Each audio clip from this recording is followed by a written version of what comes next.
Hello friends, today in this video I shall explain the most important questions answers of the second lesson of the contemporary world politics.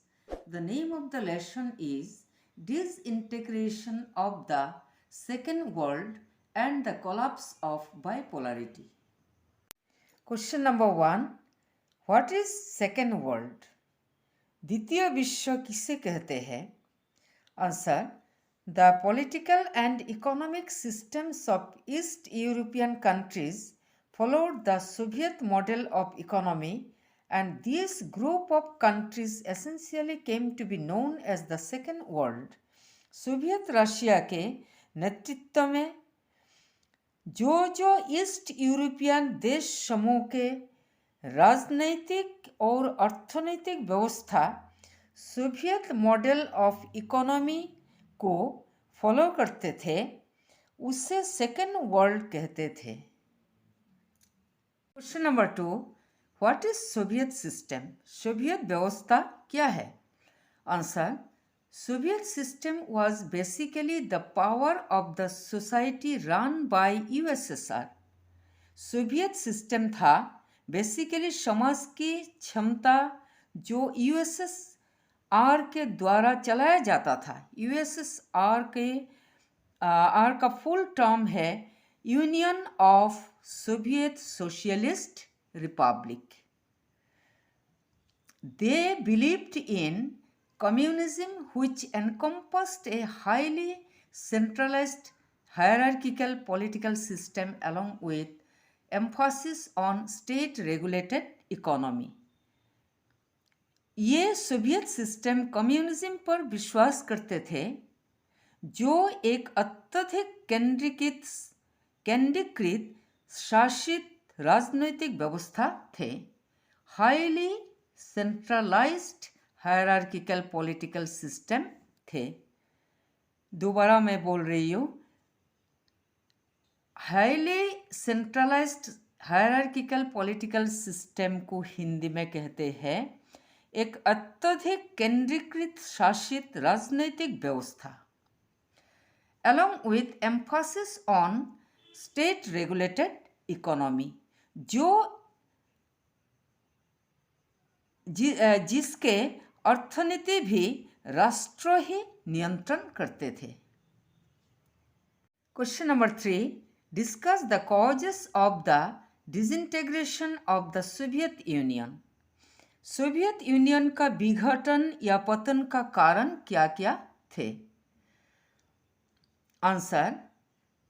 Number 1 cause defective leadership. खराब या दोषपूर्ण leadership. Leadership means नेतृत्व.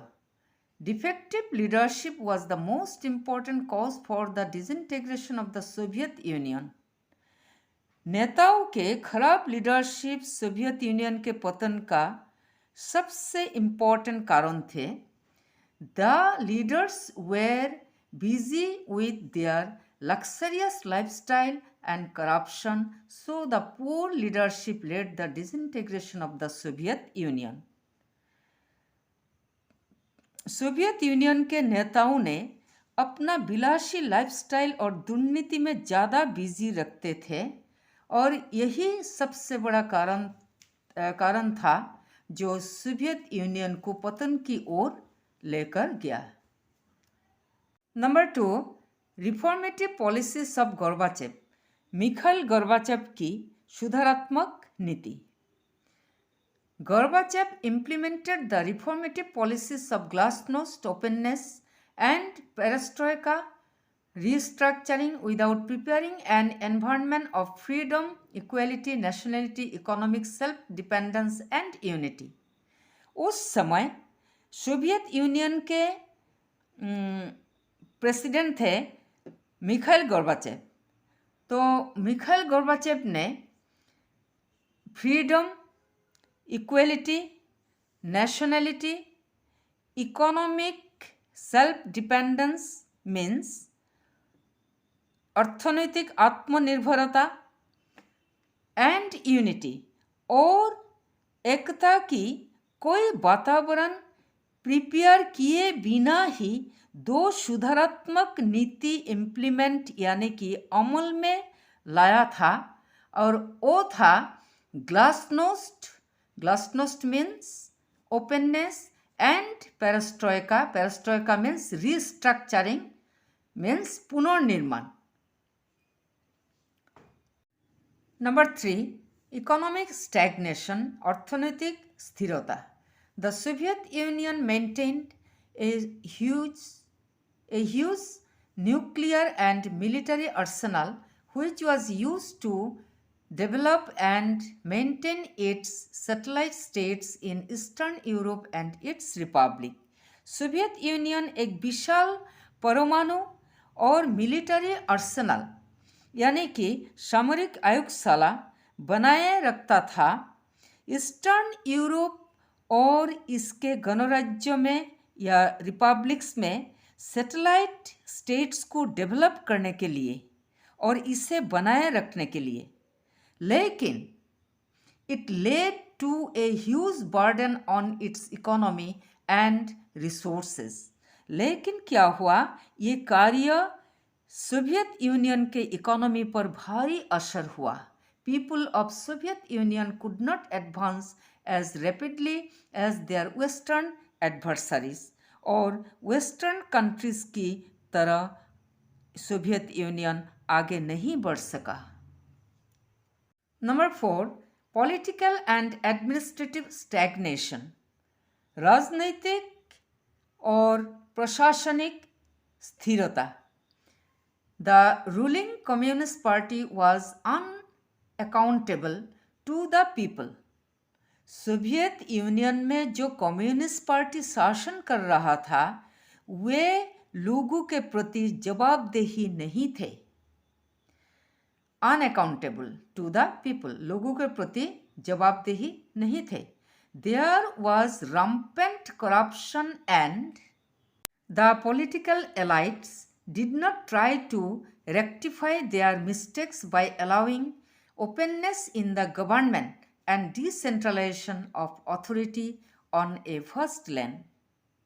वो party इतना corrupted था कि अपना गलतियां ओपनली सुधारने के लिए कोशिश नहीं करते थे और इतने बड़े एक विशाल भूमि में power decentralisation of authorities, power decentralise यानी कि क्षमता विकेंद्रीकरण नहीं करते थे। नंबर 5, राइज ऑफ नेशनलिज्म, राष्ट्रवाद का उत्थान। It was a major cause for the collapse of the Soviet Union. Number 5, rise of nationalism, राष्ट्रवाद का उत्थान। It was a major cause for the collapse of the Soviet Union. Soviet Union का पतन या collapse का ये एक major कारण था। Various Soviet republics desired for sovereignty. People of these republics became nationally conscious. Soviet union में कुल 15 रिपब्लिक्स थे और इस 15 रिपब्लिक्स के लोगों के मन में राष्ट्रीयतावाद का भूत जाग उठा और वे लोग अपना देश का सॉवरेनिटी प्राप्त करने का इच्छा प्रकट किया। Question number 4, discuss the consequences of the disintegration of the Soviet union. Soviet union पतन होने का परिणाम या नतीजा क्या था? Answer number 1, end of cold war, शीत युद्ध समाप्त हुआ। The disintegration of the Soviet union ended the atmosphere of fear, terror, insecurity and apprehension of outbreak of nuclear war. Soviet Union का पतन या विघटन कोल्ड वॉर समाप्त होने का फलस्वरूप भय, फियर, टेरर, आतंक, इनसिक्योरिटी, असुरक्षा, फिर एप्रहेंशन ऑफ आउटब्रेक ऑफ न्यूक्लियर वार, फिर न्यूक्लियर वार होने का आशंका का जो वातावरण था वो समाप्त हो गया था। Number 2, end of bipolarity and emergence of unipolarity. The disintegration of Soviet Union ended bipolarity of world politics and there emerged unipolarity in world politics. The USA became the sole superpower. Soviet Union के पतन का दूसरा परिणाम था world politics में bipolarity समाप्त हुआ। Ended bipolarity in the world politics और यूनिपोलैरिटी प्रकट हुआ। There emerged unipolarity in the world politics. इसके अर्थ है सारे वर्ल्ड में यूएसए ही एकमात्र सुपर पावर बना। As a result, the USA became the only superpower, sole superpower. Number 3, end of the arms race. शस्त्रीकरण समाप्त हुआ। Elimination of Soviet bloc put restrictions on military alliances and encouraged disarmament. Soviet block eliminate हो गया और अपना military alliance पर restrictions लगाया। Military alliance पर restrictions लगाया और निरस्त्रीकरण को प्रोत्साहित किया। एनकरेज्ड डिसआर्मामेंट, निरस्त्रीकरण को प्रोत्साहित किया। Number 4, emergence of many new countries. Because of the disintegration of Soviet Union, 15 Union republics of USSR have become independent states. Soviet Union का पतन के साथ साथ 15 नए रिपब्लिक्स को स्वतंत्रता मिला। Question number 5, which factors forced Gorbachev to initiate the reforms in USSR? Why did his reform policy fail? ऐसा क्या कारण था कि मिखाइल गोर्बाचेव यूएसएसआर में सुधारात्मक नीति लाने में मजबूर हुआ और गोर्बाचेव की रिफॉर्म पॉलिसी फेल होने का कारण क्या क्या था? Answer, following factors forced Gorbachev to initiate the reforms in USSR.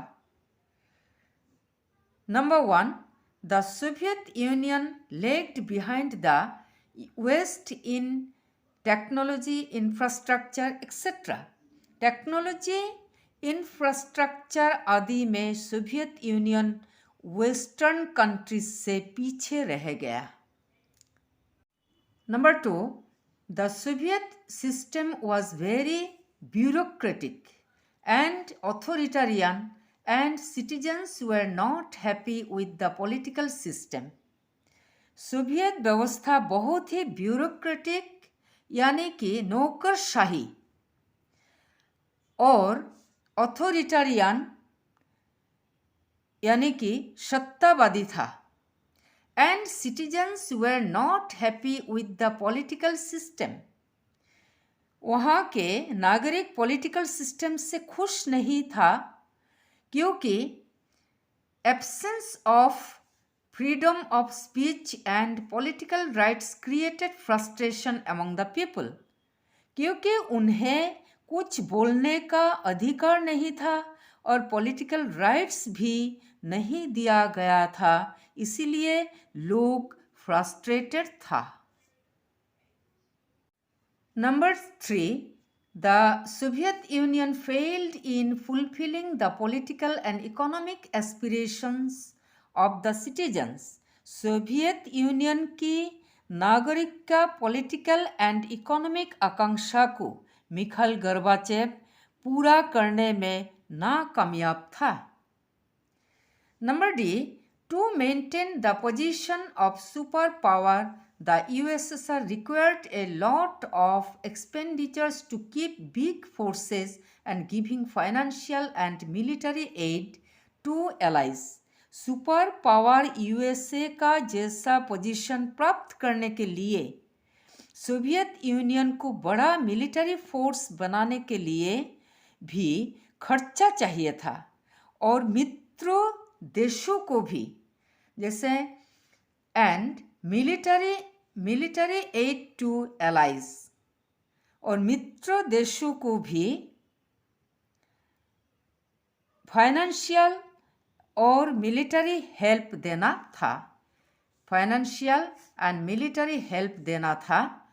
But the economy of the USSR was not sound, लेकिन यूएसएसआर के इकोनॉमी स्ट्रॉन्ग नहीं था, लेकिन ये सब कुछ करने के लिए सोवियत यूनियन का इकोनॉमी स्ट्रॉन्ग नहीं था। Gorbachev's reform policy fail due to the following reasons. Mikhail Gorbachev की सुधारात्मक नीति असफल होने का कई कारण था। Number A, some sections of Soviet society felt that Gorbachev should have moved much faster and were disappointed and impatient with him. Soviet समाज के कई सेक्शंस या वर्गों ने सोचा कि गोर्बाचेव वेस्टर्न कंट्रीज के साथ ताल मिलाकर बहुत पहले से ही तेज जाना चाहिए था, इसीलिए वो लोग गोर्बाचेव को पसंद नहीं करते थे। They became disappointed and impatient to Gorbachev. Number B, the members of Communist Party felt that their power and privileges were eroding and Gorbachev was moving too quickly. Communist party के members सोचते थे कि उन लोगों के power और सुविधा खत्म होते जा रहा है और दूसरी तरफ गोर्बाचेव बहुत ही ज़्यादा आगे बढ़ रही थी। Number C, Gorbachev wanted to bring a big change in economic and political field by his reform policy, but the leaders of his own communist party opposed this big change. Gorbachev Soviet Union के economic and political field पर बहुत बड़ा परिवर्तन लाना चाहता था, लेकिन उसके अपना कम्युनिस्ट पार्टी की नेताओं ने बड़ा परिवर्तन लाने में उनकी विरोध की।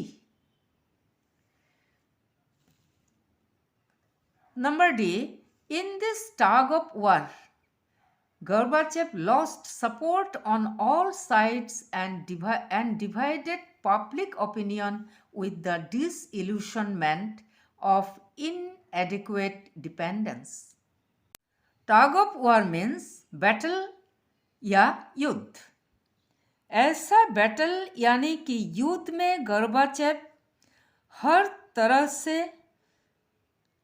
तरफ से सपोर्ट खो दिया और अतिरिक्त निर्भरता के निराशा या मायूसी से पब्लिक ओपिनियन को डिवाइड कर दिया।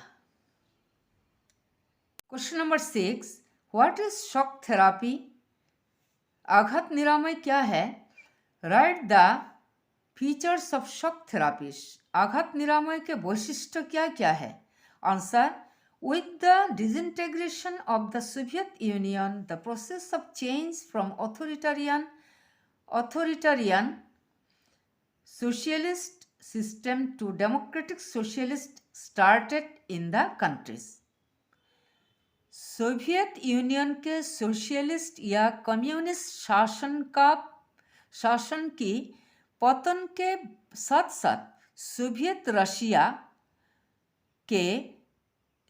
रशिया की शासन व्यवस्था अथॉरिटेरियन सोशलिस्ट सिस्टम यानी कि सत्तावादी समाज व्यवस्था से डेमोक्रेटिक सोशलिस्ट यानी कि गणतांत्रिक समाज व्यवस्था में परिवर्तन हो गया और इसी परिवर्तन को शॉक थेरापी कहते हैं. This process of change is called shock therapy. इसी परिवर्तन को शॉक थेरापी कहते हैं. The features of shock therapy are: number 1, shock therapy envisages a shift to capitalist economy from the socialist model of development. Envisages a shift means बदलाव की परिकल्पना. Shock therapy विकास के स्तर पर सोवियत मॉडल से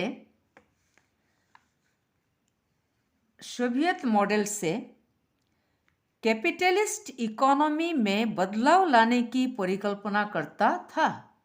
कैपिटलिस्ट इकोनॉमी में बदलाव लाने की परिकल्पना करता था. Number B, privatisation of agriculture sector has been stressed by this policy. Shock therapy agricultural sector को निजीकरण यानी कि प्राइवेटाइजेशन मीन्स निजीकरण, प्राइवेटाइजेशन करने में ज़्यादा इम्पोर्टेंस देता था. Number C, shock therapy focused on the issue of development through trade and foreign direct investment. Shock therapy विकास के मुद्दे को व्यापार यानी कि ट्रेड और फॉरेन डायरेक्ट इन्वेस्टमेंट यानी कि फॉरेन डायरेक्ट निवेश करना, इसके माध्यम से फोकस करता था. Number D, privatisation of state assets and corporate ownership is one of the key features of such a policy. State property को निजीकरण करना और कई कंपनी ओनरशिप यानी कि कंपनी मालिकी सत्ता, कॉरपोरेट ओनरशिप कंपनी मालिकी सत्ता पर इम्पोर्टेंस देना शॉक थेरापी के इम्पोर्टेंट फीचर है. Question number 7, right the consequences of shock therapy. आघात निरामय या शॉक थेरापी के परिणाम क्या क्या है? Answer number 1, 90% of the state controlled industries in the USSR collapsed and were put up for sale. USSR में स्टेट कंट्रोल्ड इंडस्ट्रीज का 90% खत्म हो चुका था और सेल के लिए प्रदर्शित किया गया था. Number B, prices were very high and it was beyond the capacity of masses.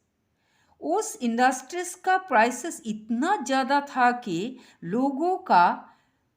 लोगों का उसे खरीदने के लिए दम नहीं था.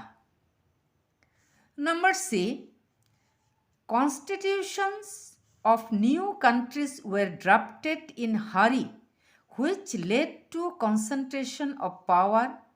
The executive became strong, but the legislature became relatively weak. जो 15 रिपब्लिक्स को स्वतंत्रता मिला था, वे बहुत जल्द अपना कॉन्स्टिट्यूशन या संविधान बनाने में हड़बड़ी किया था, जो क्षमता के केंद्रीकरण का कारण बन गया था। ऐसा करने से एग्जीक्यूटिव ज़्यादा स्ट्रांग बन गया था और लेजिस्लेचर वीक बन गया था। एग्जीक्यूटिव मीन्स कार्यपालिका, लेजिस्लेचर मीन्स विधानमंडल।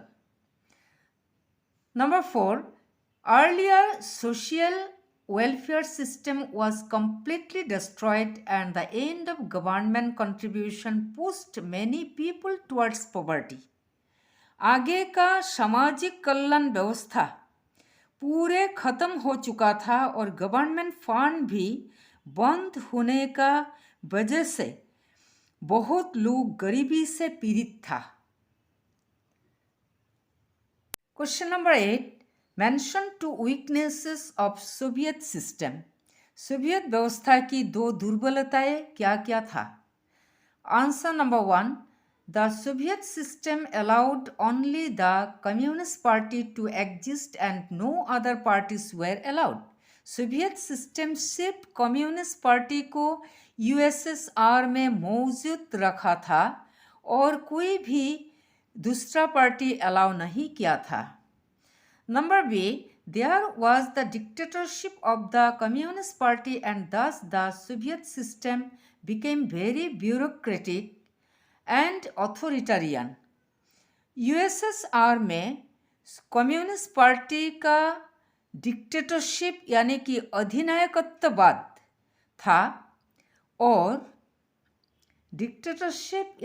अधिनायकत्ववाद था और इसीलिए सोवियत व्यवस्था बहुत नौकरशाही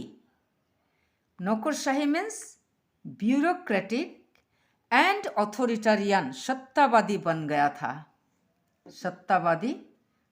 था।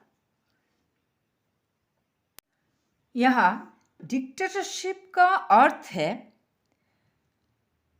ए पर्सन और ए स्मॉल ग्रुप ऑफ पर्सन्स के हाथ में पूरे क्षमता रहता है और bureaucratic means a large number of officials के द्वारा रूल करना। ऑथोरिटेरियंस मीन्स लोगों को स्वतंत्रता नहीं देना। डियर फ्रेंड्स, ये है सम शॉर्ट क्वेश्चन आंसर्स और इससे लर्न कर लीजिएगा।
Question number 17.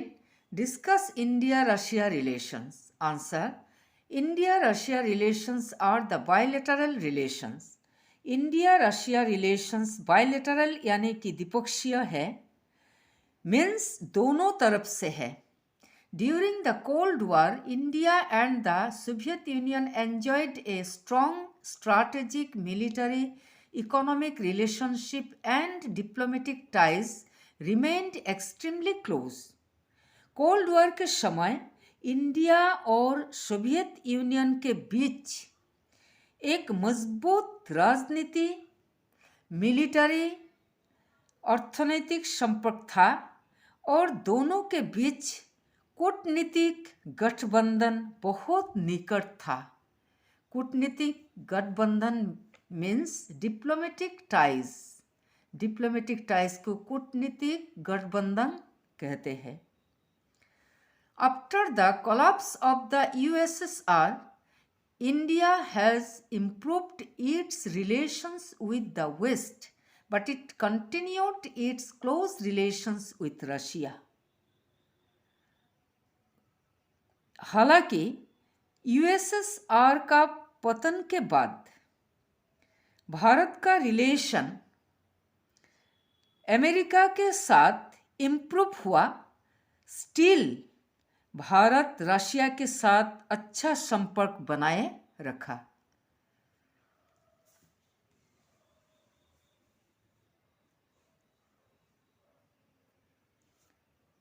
The India-Russia Strategic Agreement of 2001 was a landmark during Prime Minister Putin's visit in March 2010. Deals worth $10 billion were signed to further strengthen defense and economic relations. 2001 में Bharat Russia का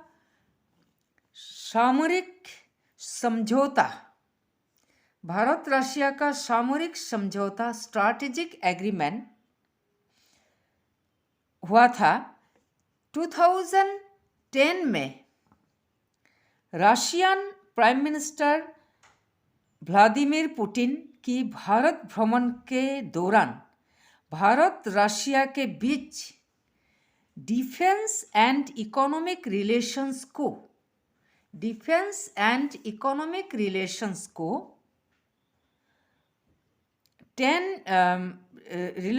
को अधिक मजबूत बनाने के लिए $10 बिलियन का sign किया गया था। India continues to depend on Russian defense supplies and benefits from Russian cooperation in the field of hydrocarbon and nuclear energy.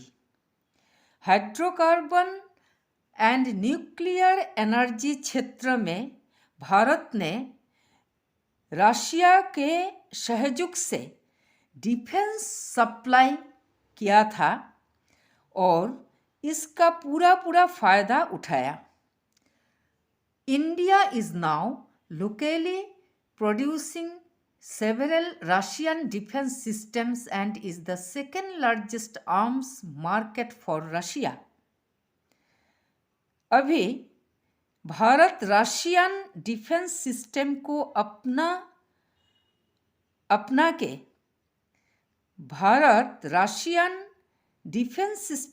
अपना के खुद आर्म्स प्रोड्यूस करता है, जो अभी रशिया के लिए सेकेंड लार्जेस्ट आर्म्स मार्केट बन गया।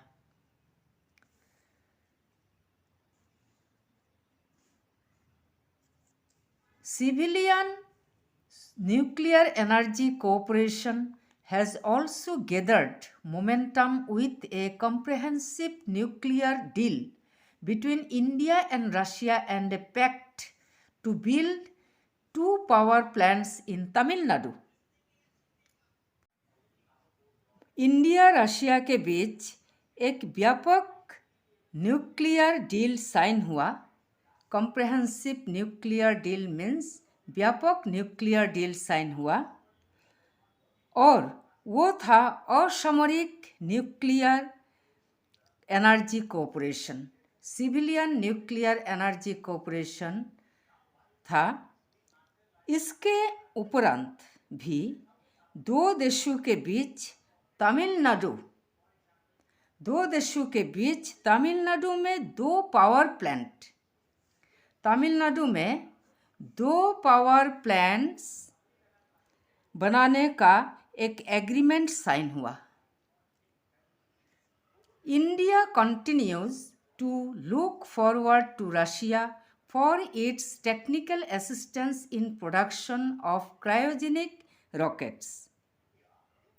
इंडिया हमेशा क्रायोजेनिक रॉकेट्स उत्पादन में रशिया से टेक्निकल मदद लेते थे।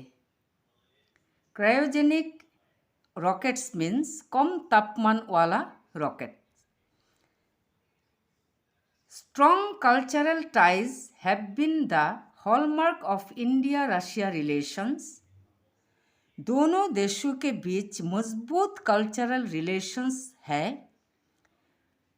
Particularly, Indian films and Hindi songs are extremely popular in Russia.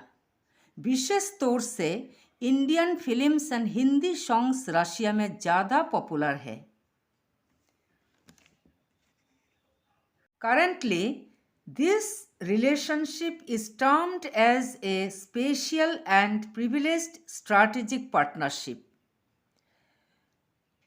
At present, ये इंडो रशियन रिलेशंस को एक special and privileged strategic partnership के रूप में जाना जाता है। Special and privileged strategic partnership means unique relationship of mutual trust between the two countries. Hindi में कहते हैं विशेषाधिकार पूर्ण रणनीतिक साझेदारी। The leaders of both the countries, Indian Prime Minister Narendra Modi and Russian President Vladimir Putin have further developed the bilateral relationship.